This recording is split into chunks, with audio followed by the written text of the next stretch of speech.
This is Professor Friesa, and this is your evaluative criteria assignment.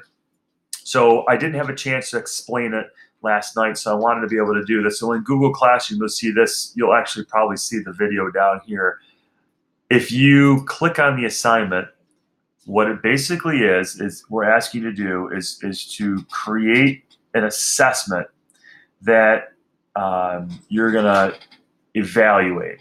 So in the instructions, it says for this assignment, you're going to create a standard-based assessment task and establish clear evaluation criteria.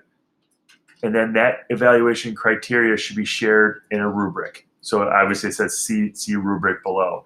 So this is going to be due next week, and you will turn it on Google Classroom. But you can be any type of assessment you want to do with any educational standard. So if you're an elementary person, do elementary. If you're secondary social studies, do secondary social studies, science, and so forth, mathematics. And if you're currently in a teaching role, you can certainly use this for class. So the rubric that I have for you is just simple. It kind of keeps you kind of focused and grounded. So what is the type of assessment? And then the criteria for that, is the appropriateness for the assessment.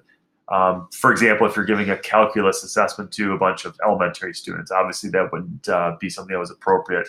But it's essentially what you're trying to do is you're trying to find something that's age appropriate and it's valuable for the monitoring of student progress during an instructional unit. Also, to your use of standards, are you communicating the standards to the student? So the learner identifies and displays the standards to ensure that that assessment is appropriately measuring them. The creation of your rubric, so what the way that you grade, and then also too, I think it's really important, and we don't do this enough, your conventions. So basically how you're communicating this with your students. Now remember, on this rubric, the learner is you, and the student are the students taking the assessment. So if it's talking about the learner, that's you. And if it's the students, those are the ones that you're creating this fictitious assessment for. Okay, so if I go back to here and I show you this example from our previous class, here's the the title of the assessment, and then it's a 4th grade assessment. Here's the standards. Okay, you can use the next generation standards. You can use Common Core standards. The things that you're actually going to be using in your college preparation program classes from before. Or in your content areas.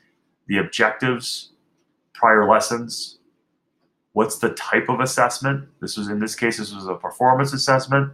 And then the assessment was students will write a 5-body paragraph essay that explains whether they agree or disagree with the theme of, so, and here's the rubric the student created for her students.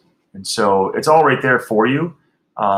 But what you're trying to do, to go back to the very beginning, is you're trying to